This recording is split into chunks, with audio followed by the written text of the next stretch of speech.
Hola mi gente, espero que se encuentren bien. Hoy les traigo un relato que me sucedió hace 3 años, en mi país, Cuba. Espero que lo disfruten. Soy de un pequeño pueblo del oriente de Cuba. Tengo 23 años y estudio informática en La Habana, lo que me hace pasar poco tiempo en mi casa. Mi novia, Lucía, tiene 20 y llevamos 7 años juntos. Últimamente teníamos problemas por el poco tiempo que pasaba con ella, debido a que vive en el pueblo y yo suelo ir solo unos pocos días al mes. Para su cumpleaños quería sorprenderla con un viaje que venía planificando desde hace tiempo con nuestros amigos. No podíamos permitirnos algo muy lujoso, pero habíamos escuchado de un pequeño pueblo no muy lejos del nuestro, de unas 50 casas, muy cerca de una montaña. Tenía un largo sendero que conducía a un hermoso río, y a ella le encantan esos planes. Como sabíamos que en esos lugares tiende a haber casas para alquilar, empezamos a investigar más sobre dónde quedarnos, ya que queríamos pasar todo el fin de semana. No fue tan sencillo como pensábamos. Las personas que viven allí son muy reservadas y casi no encontrábamos información del pueblo, más allá del sendero y su belleza natural. Hasta que conseguimos el teléfono de una señora que podía alquilarnos una habitación sorprendentemente económica, aunque con algunas condiciones que nos contaría bien al llegar. Nos pareció un poco rara su insistencia, pero teníamos tantas ganas de conocer ese lugar que aceptamos sin pensarlo. Al comienzo iban con nosotros mi mejor amigo Juan, su novia y los 2 primos de Lucía. Pero cuando llegó el día, justo antes de salir de camino, Juan llamó diciendo que su novia no podía ir. No dio muchas explicaciones, y como sabemos que discuten a menudo, no preguntamos más. Al final, Juan sí quería ir y no queríamos suspender el plan. El viaje a ese lugar fue más largo de lo que pensábamos. La carretera era muy estrecha y peligrosa, y llegamos más tarde de lo planificado, pero con muchas ganas de dejar nuestras cosas y explorar el sitio. Cuando llegamos, nos pareció muy curioso el pueblo, resultó ser más pequeño de lo que imaginábamos. Las casas estaban muy pegadas una al lado de la otra, formando 3 filas. Tenían una pequeña escuelita y un bar que estaba justo enfrente de las filas de casas. Luego del bar, un pequeño camino de tierra, rodeado de árboles muy grandes, conducía a la casa donde nos íbamos a alojar. Eran sobre las 6 de la tarde, el pueblo se veía muy tranquilo, no había nadie fuera de las casas, con excepción de 2 señores frente al bar. Tocamos la puerta. Nos recibe la señora con la que habíamos hablado por teléfono, Marta. Resulta que vive sola pero tiene una casa muy espaciosa, eso sí, muy antigua, de madera, con grandes ventanales. Entramos y nos gustó mucho la decoración tan antigua, viviríamos la verdadera experiencia del campo. Lo primero era la sala, que tenía unos sillones de madera un poco rotos, los ventanales no se podían cerrar, los cubrían unas cortinas blancas, algo sucias por el paso del tiempo. Luego estaba el baño, seguido un cuarto y después otro. Hasta aquí podíamos pasar, nos dijo, pues después de ese segundo cuarto había una pared de bloques mal colocados, como si hubieran sido puestos por ella misma. Arriba de los bloques, casi llegando al techo, remataba una fila de bloques más pequeños, con aperturas en forma de triángulos. Estos estaban extrañamente pintados de blanco. En esa pared había una cortina que tapaba la entrada de lo que sería otro cuarto, pero ella insistió en que podíamos usar la casa hasta esa pared. No quiero que violen mi privacidad, ni yo la vuestra, nos dijo. La casa no tenía cocina, la comida se preparaba afuera, en el patio. Al fondo había un pequeño almacén de madera con un techo de metal que parecía a punto de caerse. Dentro, había un estante donde estaban los alimentos, arroz, azúcar, algunos condimentos sin nombre y poco más. Nos llamó la atención que en la parte superior de ese estante había una pequeña figura que parecía ser una virgen, aunque no supimos identificarla. Marta era una señora algo mayor, como de unos 70 años. Muy delgada, con el cabello blanco, muy largo y mal recogido. Sus ojos eran muy expresivos, como si nunca se cerraran del todo. Fuera de su insistencia, nos trató con mucha atención. Juan y los 2 primos de Lucía, Joandri y Carlos, ocuparon el primer cuarto, y Lucía y yo el segundo, que estaba justo al lado del límite del que no podíamos pasar. Dejamos nuestras cosas en nuestros respectivos cuartos y salimos a conocer el pueblo, ya que era muy tarde para ir al río.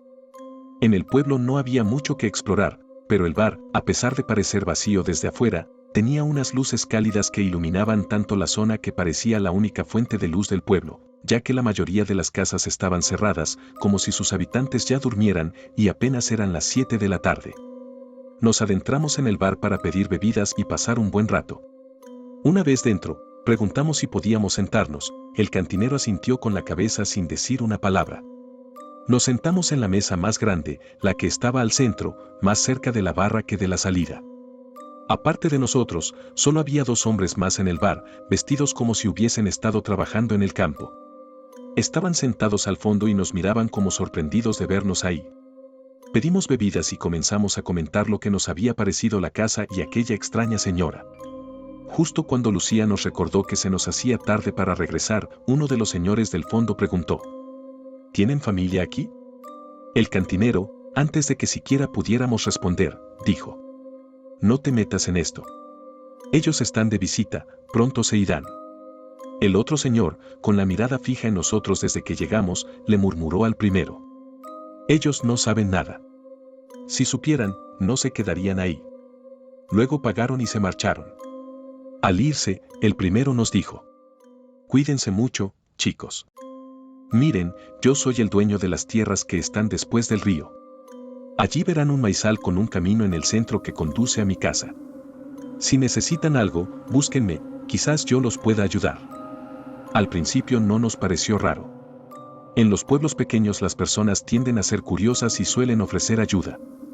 Pero cuando se marcharon, el cantinero se acercó y nos dijo: Miren, chicos, lo que pasa es que la señora Marta que les alquiló la casa es un poco peculiar.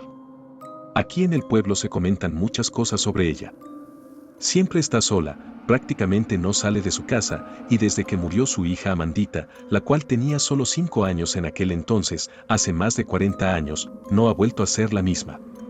Las personas que llevan más tiempo en el pueblo y que la conocieron dicen que su hija murió a causa de brujería que practicaba la misma Marta.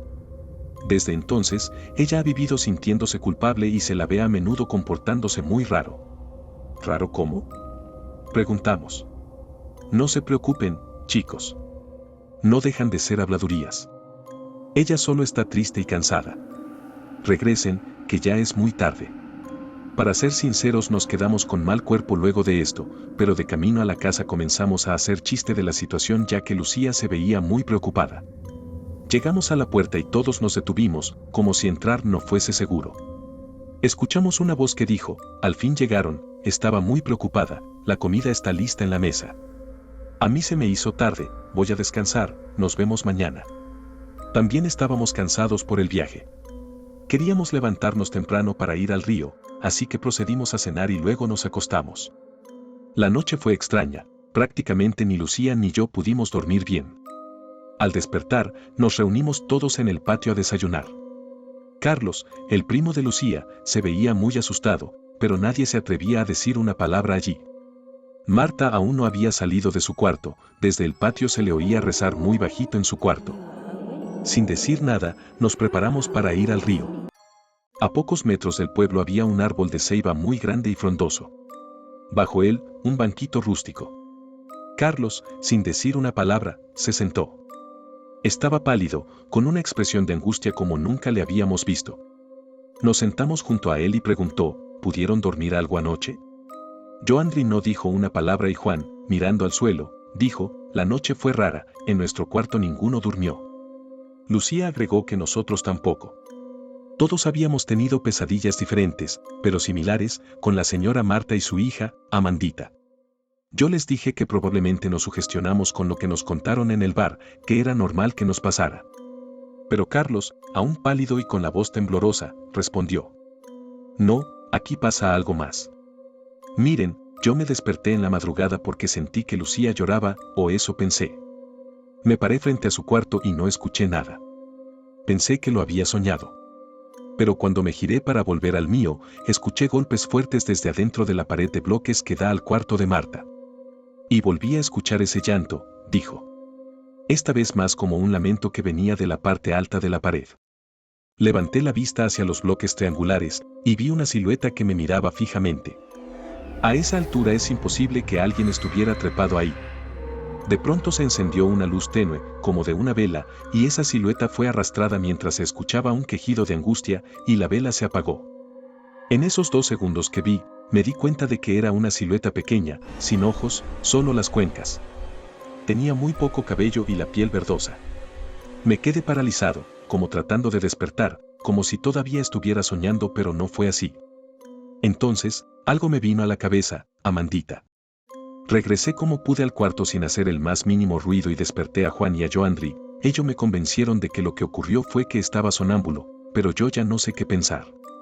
Yo traté de tranquilizar a Carlos. Le insistí en que solo había sido un mal sueño, que esas cosas no existen. A pesar de no estar del todo convencido, le preguntó a Lucía si ella se sentía bien ahí.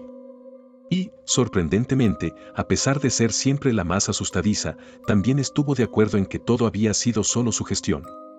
Como si nada hubiera pasado, nos dirigimos al río, que estaba a unos 20 minutos caminando desde ahí. Antes de llegar, a pocos metros del sendero que conducía al río, se encontraba el cementerio del pueblo. Era muy pequeño. En él, había un hombre de unos 50 años que, por su ropa, parecía ser el CDP, lo que aquí se conoce como el guardia. Nos miró y preguntó: «Buenos días, chicos. ¿Van al río?» «Sí, señor». «¿Sabe si está muy lejos por este sendero?», respondió Lucía. «No, está a unos pocos minutos. Tengan mucho cuidado y no dejen que les agarre la noche. El sendero después de las 7 se hace muy oscuro y pueden perderse». Agradeciéndole, nos adentramos por el sendero. Justo como dijo el hombre, llegamos rápido al río. Y el lugar era uno de los más bellos que he visto en mi vida. Natural, tranquilo, con un silencio tan profundo que daba paz. Entre risas, nos olvidamos de todo. Incluso Carlos se veía mucho mejor. Pero el tiempo pasó volando. Sin reloj, supimos que la tarde caía porque el cielo comenzaba a cambiar de color. Apurados, emprendimos el regreso. Justo al salir del sendero, escuchamos el llanto de una mujer, seguido de un grito, como de regaño, del que parecía ser el mismo guardia del cementerio. Apenas pusimos un pie fuera del sendero, vimos salir corriendo del cementerio a una mujer. No le vimos la cara, pero estábamos seguros de que era Marta. El CDP le gritaba: «Esto solo les hace daño. ¿Cuándo te vas a dar cuenta?». Más curiosos que asustados, al pasar le preguntamos: «¿Esa era Marta? ¿Por qué se fue corriendo? ¿Le pasó algo?». Con expresión sorprendida, él preguntó: «¿De dónde conocen a Marta?». Le explicamos que ella nos había alquilado su casa. Él, visiblemente incómodo, nos preguntó: «¿Cuándo se van?». Al decirle que al día siguiente, suspiró y replicó con voz más suave: «Marta no está en condiciones de recibir a nadie en su casa. Cuídense, chicos». Y así, se sentó en su taburete al lado de la entrada del cementerio como si nada hubiera pasado. Nos quedamos quietos unos segundos. No sabíamos cómo reaccionar. La verdad es que ya no podíamos evitar pensar que todo esto era muy, muy extraño. Carlos, claramente nervioso, dijo: «¿Qué vamos a hacer? No quiero regresar a esa casa». Juan, con seguridad, respondió: «Aquí no ha pasado nada. Ya casi es de noche.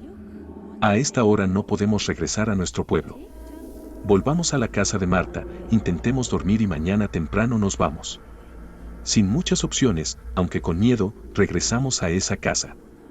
Al llegar, nos pareció extraño ver todo apagado, como si nadie nos esperara. Lucía, con voz temerosa, dijo: «Marta, ¿estás aquí?». «Ya regresamos». Escuchamos, casi como un susurro: «Adelante, chicos. La mesa está servida. Yo voy a dormir, se me hizo tarde». Casi agradecidos de no tropezarnos con ella, nos sentamos a la mesa. Al intentar encender la luz, nos dimos cuenta de que no había electricidad, pero en una mesita de la sala vimos una vela. La encendimos y nos reunimos alrededor. Nadie pudo comer. Prácticamente no hablamos. Solo nos mirábamos, como preguntándonos en silencio: «¿Qué hacemos aquí?».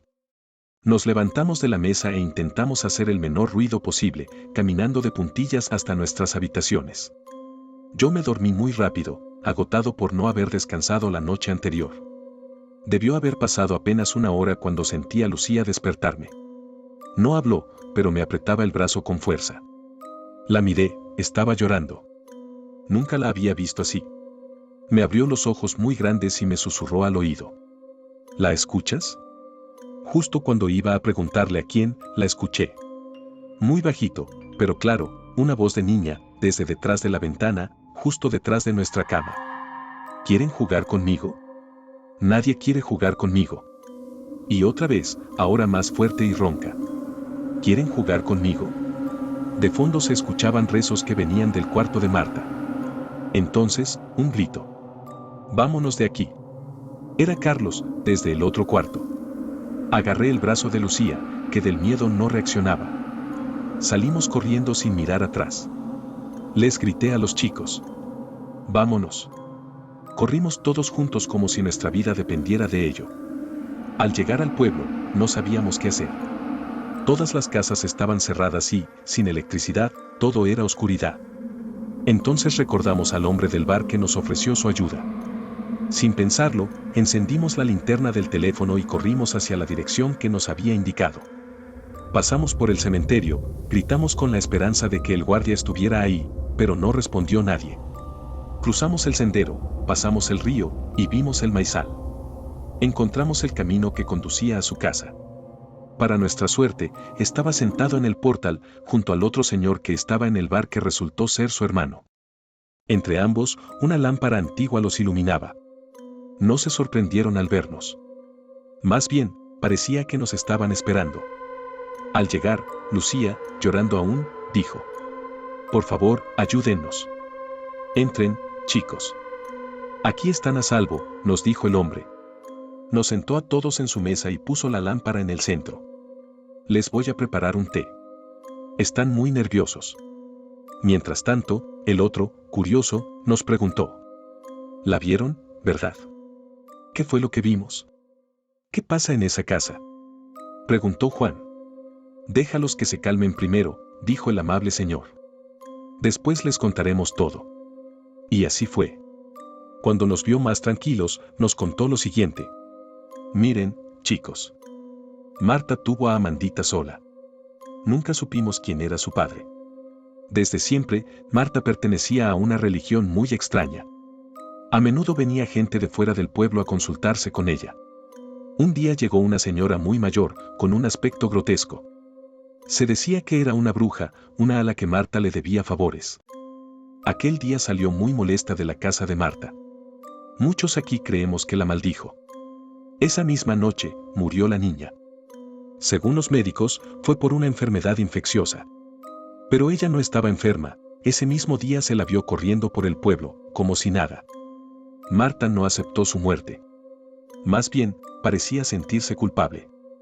Una semana después, el guardia del cementerio notó que la tumba de Amandita había sido profanada. La culpa la volvió loca. Empezó a desenterrarla por las noches para llevarla de vuelta a casa.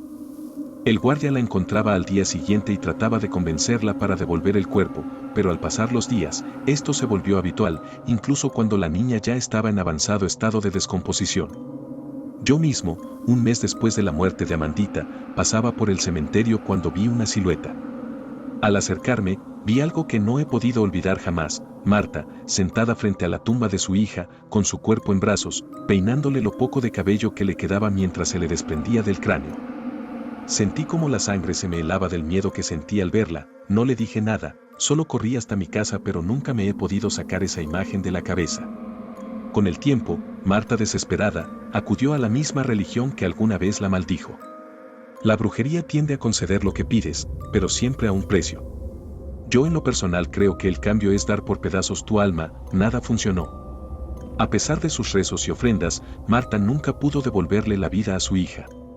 Pero el cuerpo no está en el cementerio. Aún sigue en su casa.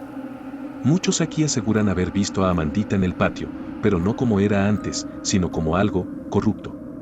Una presencia que no es humana. Desde entonces, yo nunca me he atrevido a acercarme a esa casa. Y ustedes, chicos, deberían hacer lo mismo. Al terminar su relato, no podíamos creer que en esa casa nos habíamos hospedado.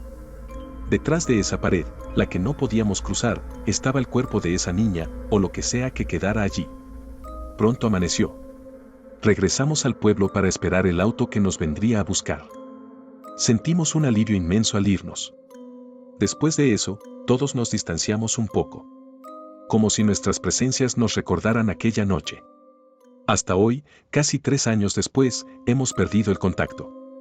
Lucía y yo terminamos la relación poco tiempo después del viaje. Aunque a ella sí la veo cuando regreso al pueblo, pero nunca hemos vuelto a hablar de aquel viaje. Si les gustó el video, suscríbanse y denme su like, que me ayuda mucho para crear más contenido, y coméntenme si les ha pasado algo así. Muchos saludos desde Cuba.